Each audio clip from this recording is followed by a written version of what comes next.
பெண்ணனை பெண்மை என்று சொல்லி அந்த கந்த பெருமானின் தந்தை சிவபெருமானை வணங்கினாள். ஆடுகின்றானடி தில்லையிலே அதை பாட வந்தேன் அவன் எல்லையிலே.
அம்மா அப்பான்னு ஏத்துக்கிட்டாராம். காரணம் பக்தியின் மேன்மை, அதில் ஒரு நேர்மை, அதில் ஒரு எப்படி சொல்றதுன்னா பக்திக்குன்னு ஒரு மகிமை இருக்குன்னு சொல்லுவாங்க. மனம் ஒருநிலைப்பட்டால் மட்டுமே. எப்படி அந்த பக்தியை நம்ம கொண்டாடுறது? சாமி எப்ப கும்பிடுறது? அந்த அம்மா அப்பான்னு சொன்னீங்களா, அது யாரு? பத்திகளா வாத்தியார், நீங்க வாத்தியார் கவனமா இருக்கீங்க, தெரிஞ்சுக்கணும்ல. பத்திகளா இல்ல எல்லாரும் கேட்கறதோட இருப்பாங்க, ஆனா நீங்க திருப்பி கேக்குறீங்க பாருங்க, அதெல்லாம் சந்தோஷப்படும். அம்மா யாரு கூப்பிட்டாரு, அப்பான்னு யாரு? ஆமா. இப்ப காரைக்காலிலே பிறந்தவர் புனிதவர் யாருன்னு ஒரு அம்மா. அந்த அம்மா சிறு வயதுல இருந்தே சிவபக்தி கொண்டவர்கள். சிவபக்தி முழு கதை வேணா கொஞ்சம் மட்டும் சொல்லுவோம். அப்ப அந்த அம்மாவுக்கு சிவபெருமான் மீது அதிக பக்தி. ஒரு பெண் குழந்தையா பிறந்து ஒரு வயது பெண்ணா வாழ்ந்து திருமணம் பண்ணி ஒரு கணவருக்கு மனைவியா வாழ்ந்து அதுக்கப்புறம் இந்த உலகத்துல பேய் உருவமே இந்த உலகத்துல அழகா இருக்கணும்னு வர கேட்பாங்க. ஆத்தி எனக்கு வயசே ஆகக்கூடாதுன்னு நினைக்கிறவங்க நிறைய பேர் இருக்காங்க. ஆமா ஆமா, வயசே ஆகக்கூடாதுன்னு நினைக்கிறது உலகமே எப்படி இருக்குது. இதுல ஒரு முடி தலையில நரைச்சிட்டா கூட ஆத்தி வாத்தியாரே எனக்கு முடி நரைச்சிருச்சு வாத்தியாரே. அப்ப இயற்கையா இருக்கக்கூடிய அழகு கூட நமக்கு செயற்கையால மறைக்க தெரியுது. ஆனா அந்த அம்மா எனக்கு தன் இளமை வேண்டாம், இந்த வாழ்க்கை எனக்கு வேணாம், நீயா பார்த்து கொடுத்ததுன்னா இந்த வாழ்க்கையை ஏத்துக்கிட்டேன் இறைவா, இனிமேலாவது எந்த இடையூறு இல்லாம உன்னை மட்டுமே நினைக்கக்கூடிய தன்மை எனக்கு கூடும் சொல்லி இந்த அம்மா சிவபெருமானை தேடி போறாங்க. கையிலைக்கு போயிட்டாங்க. சரி, போக முடியுமா எல்லாருனாலையும்? கையிலைக்கு எப்படி போனாங்க? கையிலையில போய் கால் வைக்கிறாங்க. பார்த்தா அங்க பூரா கால் வைக்க போற இடம் பூரா சிவலிங்கமா தெரியுது. இறைவன் எப்பொழுதுமே சோதிப்பார். இதுல சிவனை கும்பிடக்கூடாது பெருமாளைத்தான் கும்பிடணும்னு நினைக்கிறவங்க நிறைய பேர் இருக்காங்க. என்ன காரணம்? சிவனை கும்பிட்டா கஷ்டத்தை கொடுப்பாரு, அது நினைக்கிறது இல்ல. ஆனா பெருமாளை கும்பிட்டா பணம் நிறைய கொடுப்பாருன்னு நினைக்கிறாங்க. ஆனா இந்த உலகத்திலே பெருமாளே கடங்காரன் தானே தெரியாது. ஆமா, உண்மையான விஷயமா இல்லையா?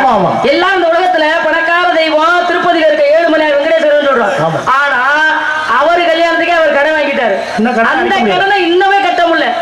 அவர்தான் பணக்கார சாமியா வந்தேன், பிச்சைக்கார சாமியா வந்தேன். அப்ப கஷ்டத்தை எப்ப இறைவன் நம்ம கிட்ட கொடுக்குறாரோ அந்த நேரம் இறைவன் நம்மளை கவனிக்க ஆரம்பிச்சிட்டான்னு அர்த்தம். இவ்வளவு நாள் நம்மளை கும்பிடுறேன், இப்ப நம்ம இந்த சோதனை கொடுப்போம். இப்பவும் இவனுக்கு நம்ம மீது நம்பிக்கை இருந்தா அவனை ஆட்கொள்ளலாம், இல்லைன்னா அவன் எப்படி வேணாலும் இருக்கட்டும் நினைக்கிறதுக்காக தான் இறைவன் நம்மளை சோதிக்கிறது. அதனாலதான் 63 நாயன்மார்களுக்கும் ஒவ்வொரு சிறப்புகள் சொல்லி இன்னைக்கு சிவனடியார்கள் பெருமையா பேசுறோம். ஒரே ஒரு விஷயம் தான் அவங்க மனசுல எல்லாமே. ஒருத்தர் எந்த நேரமும் நம்ம அவருக்கு விளக்கேற்றாம இருக்க கூடாது. ஒரே விஷயம் தான், நிறைய விஷயம் இறைவனுக்காக செய்யல, விளக்கேற்றுறது மட்டுமே அவர் வேலை. எந்த ஒரு சூழ்நிலை வந்தாலும் அந்த விளக்கேற்றுற விஷயத்தை விடவே மாட்டார். தொடர்ச்சியா பண்ணிட்டு நல்ல வசதியா இருந்தவர் விளக்கேற்றுறதுலயே எல்லா காசையும் கொடுத்து எல்லாத்தையும் இழந்து ஏழ்மைக்கு வந்துட்டார்.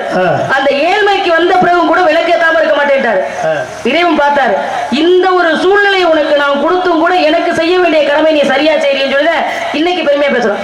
அப்ப கையில கூட சிவலிங்கமா இருக்கு, சிவலிங்கமா இருந்தாலும் இறைவன் பாக்குறாரு. இந்த அம்மா உடனே பார்த்தாங்க, இப்பதான் முழுமையா நீ என்ன பார்க்க ஆரம்பிச்சிருக்க, நீயே என்ன கண்ணெடுத்து கொண்டு பார்க்கும் பொழுது கடைக்கண் படாதான்னு எல்லாரும் ஏங்குறாங்க. நேருக்கு நேரம் என்னை பார்க்கிறீ இறைவா, இதுல நான் தோற்க மாட்டேன், இதுலயும் வெற்றி பெற்று உன் பாதாரத்தை வந்து சேருவேன்னு சொல்லி அந்த அம்மா தலைகீழா நடந்து போனாங்க. பாத்துக்கங்களேன். ஆமா, இப்ப தலைகீழா நடக்கணும்னா அதுல பயிற்சி பண்ணணும். இறை பக்தியால அந்த அம்மா நீ இருக்கிற இடத்துல என் பாதம் படலாமா, அதனால கையை வச்சு நடந்து வர தலைகீழா நடந்து போனாங்க. பார்த்தார் சிவபெருமான், பெண்ணாக பிறந்து வளர்ந்து உனக்கு இப்படி ஒரு எண்ணமா, என் மீது உனக்கு அவ்வளவு பாசம். ஏன்னா காதல்னாலே இறைவன் மீது அப்ப உள்ளவங்கள அதிக காதல். என்ன காரணம்? காதலாகி கசிந்து கண்ணீர் வழிகிட்டு இருக்கான். இறைவனை பார்க்கும்போது தன்னறியாம ஒரு கண்ணீர் வரணும். அப்படி வந்தா தான் உண்மையான காதலா. இறைவனை காதல் கொள்றது பெரிய விஷயம். அந்த அம்மாவை பார்த்தாரு, அம்மையே வருகின்றார். இன்றைக்கும் அந்த காரைக்கால் அம்மையார் புனித வரியத்தை நம்ம சொல்றோம், அம்மையேன்னு இறைவன் கூப்பிட்டதுனால சிவபெருமானுக்கு அந்த அம்மா அம்மா அம்மா ஆயிட்டாங்க. அப்புறம் ஒருத்தரை கூப்பிட்டாங்க. சரி, இப்படியே பேசிக்கிட்டே இருக்கலாம். இருந்தாலும்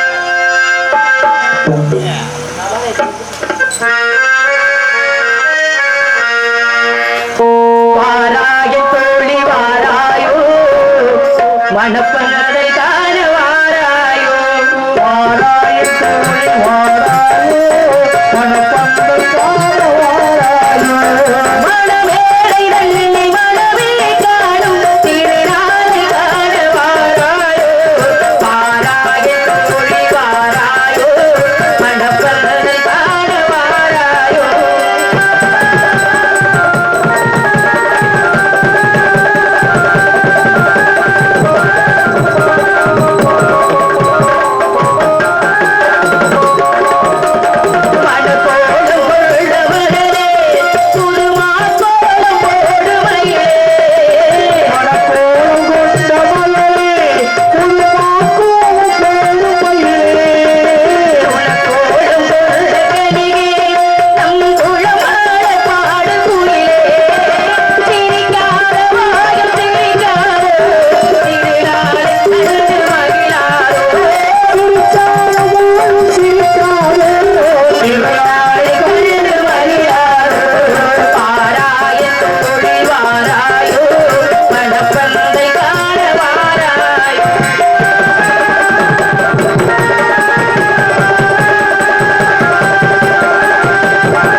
என்ன சார் நன்றிமா.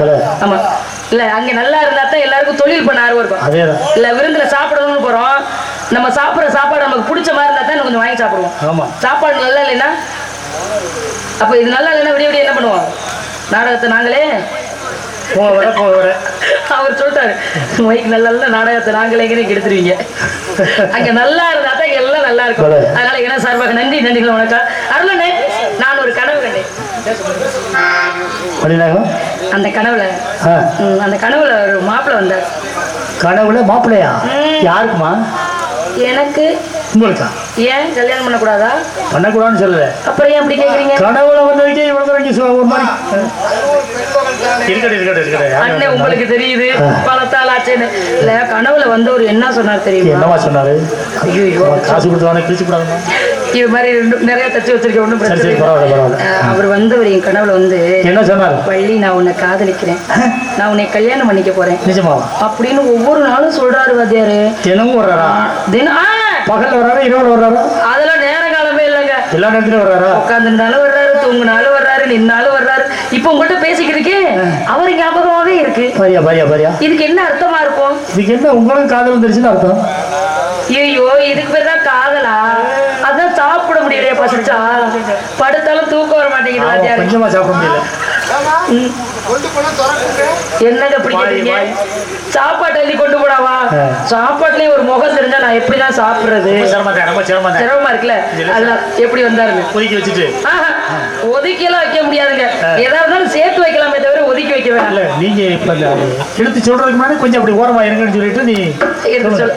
ஓ இப்படியே முன்னாடியே நிக்கிறீங்களே, கொஞ்சம் அப்படி நில்லுங்க, நீங்க வந்ததெல்லாம் நான் உங்கள்ட்ட எல்லாம் சொல்றேன்னு சொல்ல வரீங்களா? எப்படி வாத்தியார் எப்படி?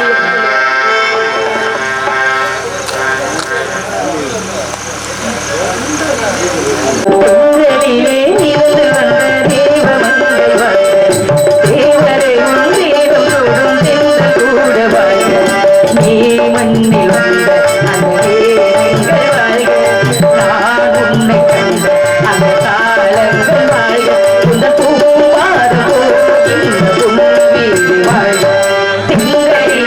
பிறந்த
எப்படி என்ன நன்றி சொல்றேன். நன்றியப்பா. விசிறாங்களா? நான் கை இப்படி ஆட்டணும்னு எங்க கூட்டம் கை தட்டுறீங்களோன்னு நினைச்சிட்டேன். என்னம்மா முத்து சிரித்ததா? நந்தாண்டு பேர்ல பாருங்க. ஐவகை நிலங்கள் உண்டு, குறிஞ்சி முல்லை மருதமைதல் பாலை. இந்த ஐவகை நிலங்களிலே குறிஞ்சி நிலத்துக்கு தலைவனாக நம்பிராஜனுக்கும் நங்கை மோகினிக்கும் வளர்ப்பு பிள்ளையா சுந்தரவழிங்கிற பேரோடு அந்த இடத்துல வந்து நிற்கிறது நான் தான். 7 அண்ணங்க உண்டு. 7 அண்ணங்க உண்டு. ஒரு அண்ணன் இருந்தாலே அந்த தங்கச்சிக்கு அவ்வளவு சந்தோஷம். 7 அண்ணங்க இருந்தா எவ்வளவு சந்தோஷம்.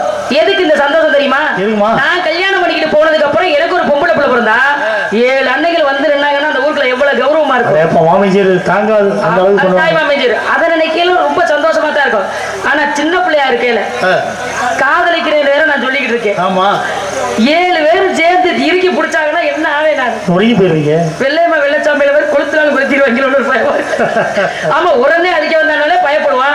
7 அன்னைகளை சொல்றத கேட்கிறா என்ன செய்யறது? நம்ம அன்னைங்கெல்லாம் அப்படி சொல்ல மாட்டாங்கம்மா. ஏன் சொல்ல மாட்டாங்க? அதான் சொல்ல மாட்டாங்க. எப்படி சொல்ல மாட்டாங்க? தங்கச்சி ஆசையா பிரியமா காதல் பண்ணுது, அது இஷ்டப்படியே ஒரு பொண்ணை கட்டி. நீங்க வேற 7 அண்ணன் 7 குணமா இருக்காங்க. ஒரே ஒரு அண்ணன் மட்டும் தான் நல்ல பாசமான அண்ணனா இருக்காரு. அப்படியா? ஆமா, அவர் தலைமையிலே பண்ணிதான் போகுது. எப்ப நான் அவர் மீது ஆசைப்பட்டேனோ அப்பவே நான் நினைச்சிட்டேன் இப்ப கல்யாணம் நடக்கணும் இனிமேல். ஆனா ஏற்கனவே கல்யாணம் நடந்துருச்சு எனக்கு. என்னம்மா அப்படி சொல்றீங்க? அதுக்கான அடையாளமே இல்லையே. என்ன அப்படி கேக்குறீங்க? கல்யாணம் வந்துருச்சுன்னா அதுக்கு ஒரு அடையாளம் இருக்கும்ல. இல்லங்க, கல்யாணம் ஆனா சந்தோஷம் இருக்கும். உங்களுக்கு தெரியுமா? அந்த சந்தோஷம் முகத்துல தெரியுதா? சந்தோஷம் இருக்குமா? இது ஏன் நான் சொல்றேன்னா, எப்ப அவரை என் புருஷனா மனசுல நினைச்சேனோ அப்பவே எங்களுக்குள்ள கல்யாணம் நடந்துருச்சு. இனிமே தாலி கட்ட போறாருன்னா ஊர் அறிய எப்ப இன்னார் கொண்டாட்டி இன்னார் தான் தெரியணும்ல. ஊருக்காக தான் கல்யாணம். எப்ப மனசுல நினைக்கிறோமோ அப்ப புருஷன் ஆயிட்டாரு. அதுக்கப்புறம் இனிமே பண்ண வேண்டிய கல்யாணம் எங்க அண்ணையை பார்த்து பண்ணுவாங்க. இருந்தாலும் கூட இல்ல எல்லா பொம்பளையாளுகள் எல்லாம் கூப்பிட்டு இந்த முதல்ல இடம் வாங்கின புள்ள பொம்பளையாளுகள் எல்லாம் பாராட்டி மேடையில பேசினாங்க. மனசுக்கு ரொம்ப சந்தோஷமா இருந்துச்சு. என்ன காரணம் தெரியுமா? இன்னும் சில ஊர்கள்ல திறமையான பெண்களே இருந்தாலும் ஆண்கள் இந்த இடத்துக்கு கொண்டு வர மாட்டாங்க. ஆனா நம்ம ஊர்ல இந்த அளவுக்கு வர பெருமையா பேசினாங்க பாருங்க. அந்த ஆண்களுக்கெல்லாம் எனக்கு சார்பாக நன்றி நன்றிகள் நடக்கும். நன்றி நன்றி.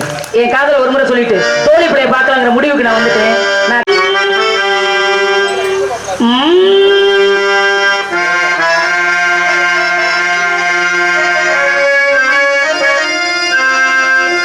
மாலை பொழுதில் மயக்கத்திலே கனவு கண்டே தோழி